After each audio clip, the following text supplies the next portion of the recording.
Главное богатство народа – это его язык и культура. Чтобы сберечь традиции и не утратить связь поколений, в Чебоксарском детском саду номер 204 «Лапландия» открылся этнокультурный центр, который получил название «Щелкуч», то есть «источник». Теперь ребята узнали об основных элементах чувашской вышивки, познакомились с картой своего региона и учат стихи на чувашском языке. Юрадада пуламашкан, чевашлада выросла, и к челье улыкат мажен, я пулаша лыкаслах.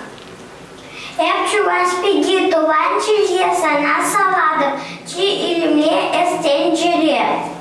Шебушен тулмакан, савыган куватлан, я нарадан эза мандуванчилье. В числе почетных гостей на открытии этнокультурного центра побывал и председатель Совета отцов Чувашии Алексей Мурыгин. Он отметил, что этот проект действительно является очень важным. Здесь заключен большой потенциал. Сегодня мы увидели, то, что в моем понимании связь поколений, связь культурного наследия, то, что на каком-то этапе, это нужно справедливо отметить, было, возможно, утеряно, и это возрождается. Конечно, это только приветствуется. Данный проект был реализован благодаря, конечно, грантовой поддержке. И, знаете, хотелось бы отметить вот то, что я сегодня даже увидел.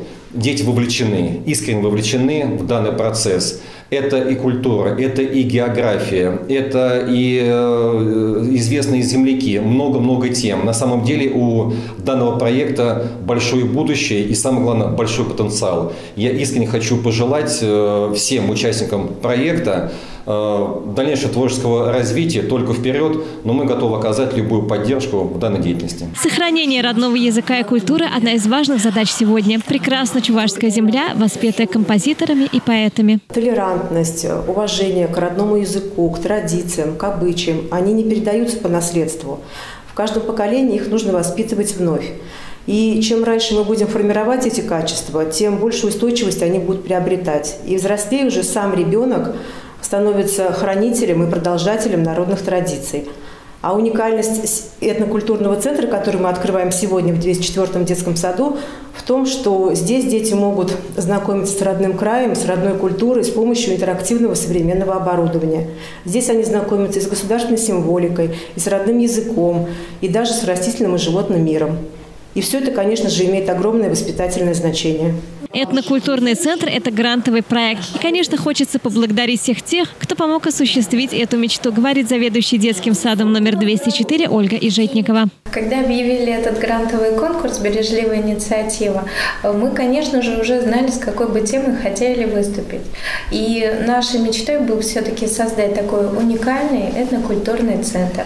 И вот мы его воплотили, и на сегодняшний день уже действительно он такой объемный, интересный, с использованием интерактивного оборудования, которое разработано полностью под детей дошкольного возраста. И в чем уникальность? В том, что наше дошкольное учреждение в последующем может быть как сетевое взаимодействие. В наш детский сад могут приходить дошкольники, посещающие другие детские сады.